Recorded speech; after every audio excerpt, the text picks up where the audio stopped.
Assalamualaikum warahmatullahi wabarakatuh. Perkenalkan, nama saya Rifka Aini dengan NIM 40324146 Tasin DT52. Di sini saya akan menjelaskan tentang mad iwad, mad badal, dan juga mad tamkin, mad farqi, jenis-jenis waqaf, tanda baca waqaf, pasal dalam Al-Quran, dan juga kalimat-kalimat musikilat. Baik, yang pertama ada mad badal. Mad badal apabila ada dua hamzah, yang kedua diganti dengan alif, wawu, atau ya, tergantung harokat sebelumnya. Contoh, amana, asal amana. Selanjutnya ada mad iwad. Mad iwad adalah pengganti fathatain dibaca panjang karena waqaf. Contoh, sami'an aliman. Selanjutnya ada mad tamkin.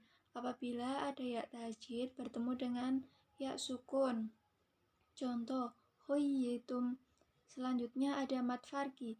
Apabila ada hamzah istifham bertemu dengan huruf yang mati dibaca panjang. Contoh, al'ana. Selanjutnya ada tanda baca waqaf. Waqaf sendiri yaitu artinya berhenti. Yang pertama ada waqaf tam.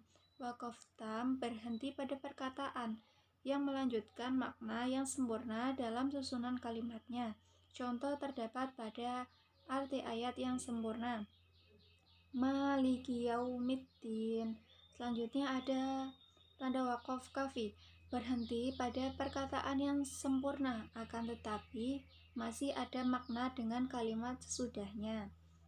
Selanjutnya ada hasan, berhenti pada akhir kalimat yang sempurna tetapi masih ada hubungannya dari segi lafal.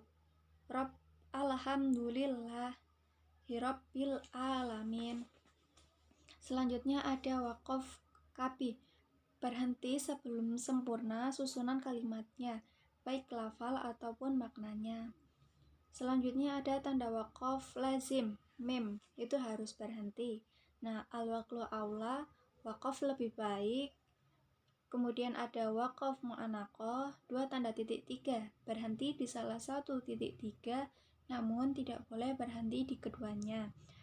Tanda waqaf jaiz, boleh berhenti atau boleh lanjut. Al-waslu aulah, bersambung lebih baik.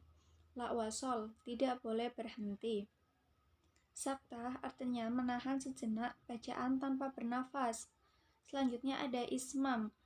La ta'manna, nun dibaca mecucu dan ismam setelah idgham. Selanjutnya ada imala, dibaca imala membaca antara harokat fathah dan kasro. Kalau taklil vokalnya lebih besar, imala lebih tipis. Nakal, harokat kasro hamzanya pada lafal fi'sal isma dipindahkan nakal pada huruf sebelumnya yaitu huruf lam. Selanjutnya ada tasil, hamzah kedua dibaca tasil dengan menempati makhrajnya antara alif dan hamzah. Selanjutnya ada ibdalul huruf, mengganti huruf hamzah dengan huruf yang munasabah dengan harokat hamzah yang pertama. Contoh, atumina, utumina. Selanjutnya ada musikilat dalam Al-Quran. Musikilat adalah bacaan-bacaan yang antara tulisan dengan cara membacanya berbeda. Contoh pada lafal samuda, jika wasol huruf 2 dibaca pendek, akan jika waqaf dibaca sukun. Lafal qawariro terdapat dalam Al-Quran surat Al-Insan ayat 15-16. Cara membacanya ada 3 macam. Yang pertama, ketika waqaf pada lafal pertama huruf ro, yang pertama dibaca panjang, ro yang kedua dibaca pendek. Yang kedua, ketika waqaf pada lafal yang kedua huruf ro yang pertama dibaca pendek, ro yang kedua disukun. Yang ketiga, ketika dibaca wasol, keduanya huruf ro yang pertama dan kedua dibaca pendek. Selanjutnya lafal wabaisutu, huruf shad diganti dengan huruf sin. Lafal bastotu, huruf bastotu, soitu, huruf shad dibaca dengan sin. Selanjutnya ada lafal al-musaytiruna, boleh dibaca dengan dua cara. Yang pertama tetap dibaca shad, yang kedua atau bisa diganti dengan sin.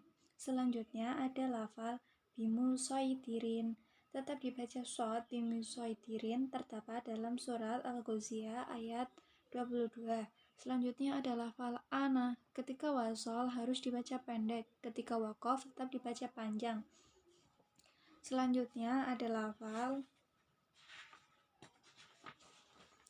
salasila, ketika waqaf boleh dibaca dengan dua cara, yaitu yang pertama dibaca panjang salasila atau dibaca dengan sukun salasil, ketika wasol dibaca pendek salasila. Contohnya terdapat dalam surat Al-Insan ayat 4. Selanjutnya ada lafal yardohu, huruf H dalam lafal dibaca pendek karena menjawab dari insyartiyah, di mana sebelum hak domir ada huruf mati yang dibuang, asalnya yardohu lakum, rodiya yardoi, yaitu pada kalimat wa in tashkuru yardohu lakum, surat Az-Zumar ayat 7. Selanjutnya ada lafal fihi, hanya fihi dibaca panjang dua ketukan satu alif, terdapat dalam Al-Quran surat Al-Furqan. Selanjutnya ada nun iwat atau nun wasol, adalah pengganti nun berharokat kasroh yang harus dibaca antara tanwin dan hamzah wasol agar bunyi tanwin tetap terjaga. Selanjutnya ada ar-raum, yaitu meminimalisirkan suara huruf paling akhir atau harokat huruf itu tidak ditambahkan secara penuh. Selanjutnya ada lafal yang alifnya dianggap tidak ada. Contoh lafal yang pertama, malaihi dibaca malaihi. Selanjutnya ada lafal lakinna dibaca lakin. Selanjutnya ada lafal yang terdapat dalam surat Al-Kahfi, yaitu liyab luwa dibaca liyab luwa. Selanjutnya ada lafal yang wawunya dianggap tidak ada. Contoh ulu dibaca ulu. Selanjutnya ada sujud tilawah. Sujud tilawah adalah sujud dikarenakan membaca atau mendengar ayat-ayat Al-Quran tertentu. Sekian dari materi yang dapat saya sampaikan, kurang lebihnya mohon maaf. Wassalamualaikum warahmatullahi wabarakatuh.